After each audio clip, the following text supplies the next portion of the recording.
Humans have always had a drive to explore. Space is the ultimate challenge, and astronaut spacewalks are perhaps the most dangerous task of all because astronauts face deadly radiation, extreme temperatures, and micrometeoroids. They are protected from all this by their spacesuits.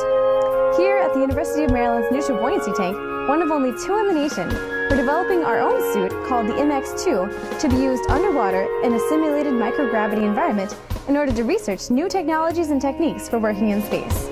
Hi, I'm Adam. I'm Ali. I'm Heather, and we're going to show you what we do here at the Space Systems Lab. Okay guys, so what's the plan for today's dive? Well, we're going to put you in the tank and have you try to assemble the ease truss structure that flew in the space shuttle. Heather, you made some changes as well to the restraint layer of the suit. Yes. How's that going to affect us today? It should be stronger. We had some problems with a few of them not holding as well as we'd like. Dives require careful planning and execution. We follow a checklist so that we do everything in the right order. Before the dive, we make sure our main and backup air supplies are filled and ready for use, and connect air, power, and data cables. We also turn on lights, cameras, and recording software. Getting into the suit is harder than putting on ordinary clothes and requires some help. When the subject is ready, we close and pressurize the suit, then put it in the water with a crane. Scuba divers are also in the water for safety. During the dive, we monitor the suit and record data.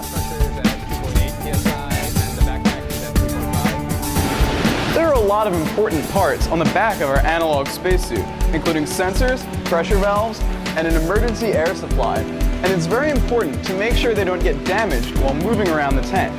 The backpack on our suit is designed to do just that. The air coming into the suit is split 3 ways, between the suit itself, the electronics box, and the air-filled seal in the hatch.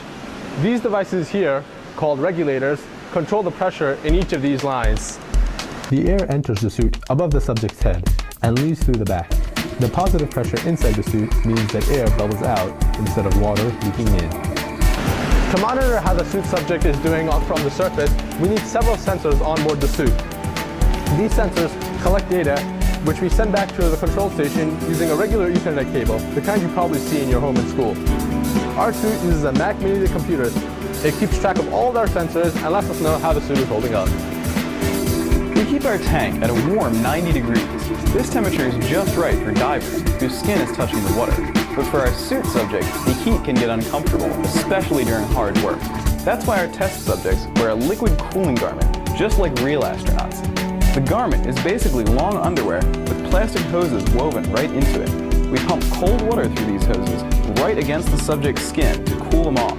The gloves, like the rest of the suit's fabric parts, are designed so that there is less tension in the fabric at the joints. This makes them easier to flex and extend. We're developing a technology that can be used to move robots from far away by gesturing, so that if I move my arm like this, then the robot will also move its arm like this and perhaps hand me a tool as I repair something.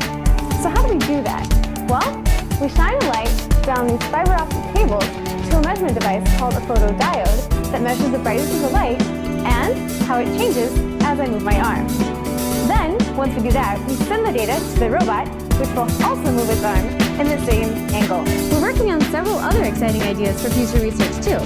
One idea is to use biosensors to measure the subject's metabolic workload, or how hard they have to work to complete tasks. We're also working on an extra weight vest to simulate partial gravity, like on the Moon or Mars. That's it from the Space Systems Lab.